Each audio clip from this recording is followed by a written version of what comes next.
Okay, I made a video with this all masked off, talking about some stuff. I never posted it. It wasn't a video I wanted to re-talk about. But to say the least, the car's masked off. It didn't even just say that. Whole entire roof, 1500. Well, minus the blue and the red again. Okay, you can see a shine from here before I even walk forward. The whole roof, 1500.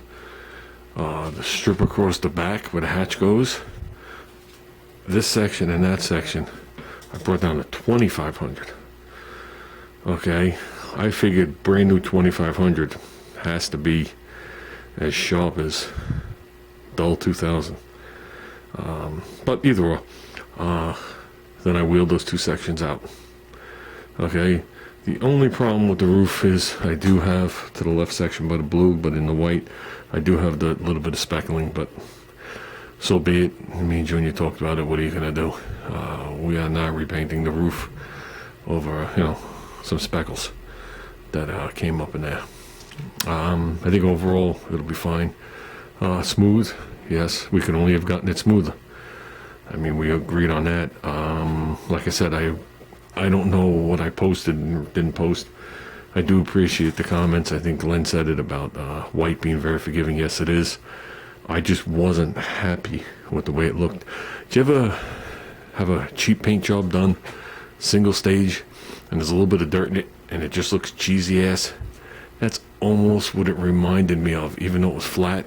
Just the nibs. Dust nibs I don't seem to be having much of a problem getting out anywhere in the car. But it was just, I looked at it and I said, okay, this isn't so bad, but we've done so much to the car, we can make it better. And yes, I went in there and sanded between those freaking grooves. Holy good God. Wheeling that center one is going to be a challenge. Wheeling the outer ones has become a challenge. I'm covered. I also whacked the edges over here again. Now this is only in that's only number one. Okay, you can see how far I've come and stopped. That's not, I'm not going to do all three stages, move on, all three stages, move on. We're not doing that anymore. That's a waste. That's just more work and more work and more. Just keep redoing the same thing. It's like Groundhog Day. So we are going to continue on. Whether I'm going to keep covering the car further with plastic, I don't know, because I'm going to be kind of like leaning into it. I got to get the front of the car down a little bit more. So we got this strip done in number one. We got this strip done in number one. Okay, you still have a little bit of whirl marks in it, and this one done in number one. So it makes after you wet sanded it, makes it seem a little bit more pale over here, but it really isn't. It's bright white, no doubt. So all this is nice. I like this. You know what I mean? It's just a hair, but like I said, it's not a sharp thing. It's rounded over. I remember back in the day, in the 70s, when you had stripes painted on the car, they masked them and just painted them right over. And they usually done with a single stage enamel, so you had a ridge, to say the least. We're not talking anything like that. So, am I satisfied so far? A lot of edges to be careful with. A lot of edges. And like an ass, I took down one of the strips and went to lay it on the car, and the whole entire strip was full of freaking dirt. That was before I wet sanded. I want to see how far they came. They come to almost the end. They come to like right here, and right just to the back of the clip. So they have a curve in the front. So you got to put them where they belong, or it's not going to match the curve. So, yeah, so we're getting there. We're getting there. I'm glad I'm doing the roof. Yeah. Fun today. Fun. Had a couple come back for the third time yesterday. And they came here 9 o'clock in the morning. Well, they asked if they can come back with a inspector, architect, engineer, whatever you want to call them. The guy was here 3.5 hours, and I wasn't home. And I tried to explain to Junior and Jody that this guy's not just going to walk through as if, he's buying a brand new house and just like walk through and just look at a cabinet and keep going. I said, he's going to look everywhere. That's his job. Oh, no, he's not. I said, okay. This guy was up in the attic. He went on through the other side of the house. And where he couldn't see with the attic, he went in there with like a borescope on like a TV screen and like a walleye lens to look at everything, to look at every roof rafter he could look at, to look at the insulation. He looked at the electrical. He looked into the beams downstairs above the sheetrock. He looked for termite damage. He looked for water damage.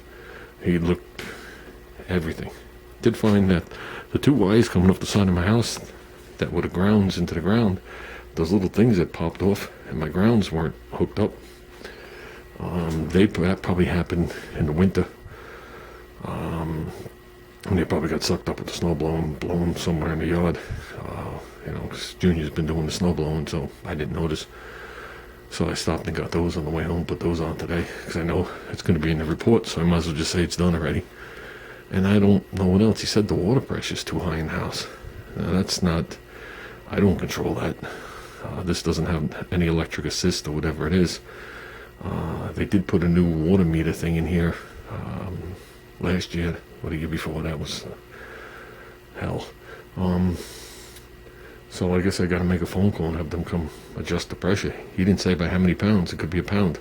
It could be 50 pounds too high. He didn't say. It doesn't seem like I'm turning on a jet when I go to wash my hands. So we're waiting. We're waiting for the buyer to get the report, and then we'll talk again. But we have other offers on the table. This one is the highest. This one is straight up bid for what the house was listed for. And another person came today, later in the afternoon, and someone was supposed to come here at 7 o'clock, and we had an issue. We couldn't be here, so we canceled that. And they're insistent, so they'll be back Sunday. Plus, there was supposed to be 2 people coming tomorrow minimum. So people are coming, and people are looking and talking. So haven't had anybody look at the house yet that hasn't made an offer, which is good. That just tells me last year real estate was the problem, like I suspected. So we'll see what happens. Okay, guys, I turned off the AC in here. I've had the door open. I just closed it. I just came back. I went in the house for a little bit to grab the camera or whatever. Oh, we're up. We were at 60% and 72 degrees. We're at 78 degrees now and 85% humidity. And if I open that door for another 10 minutes, this is going to go to the R. It is brutal outside. It is brutal. The humidity has finally hit, and tomorrow's going to crack 100 degrees. So summer came. We're above record by 10 degrees every day. But that's still only brought it into the 91, 2, 3.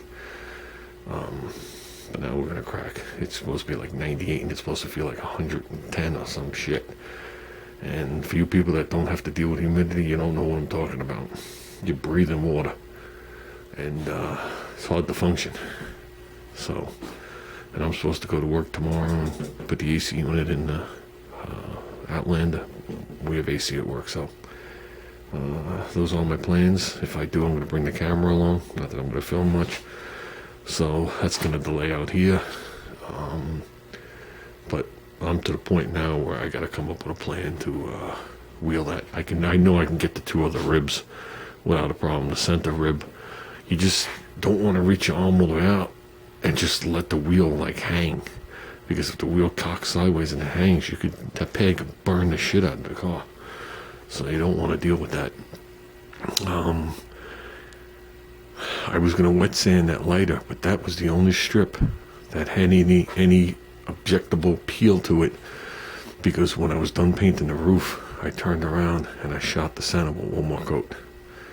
I remember doing that, and it caused it to peel, orange peel. So, but I sanded it right off.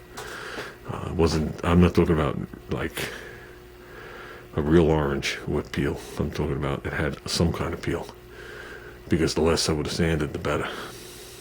So, yeah, as you can see, I got some of the lights off now. Let's see. But like I said, it's not number 2 or number 3, so this is that's just rubbing compound. Oh. I'm not even gonna turn the lights on, forget it. Let's put these in. Can't wait till all this crap is gone. Next garage just gets wired right off the bat.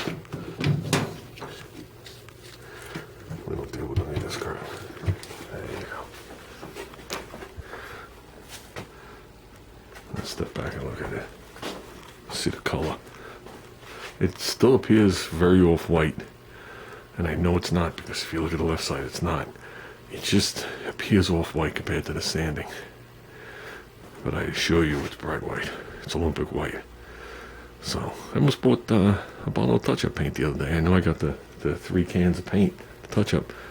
But I was in the store, and I was getting something, and I saw Olympic white touch-up paint.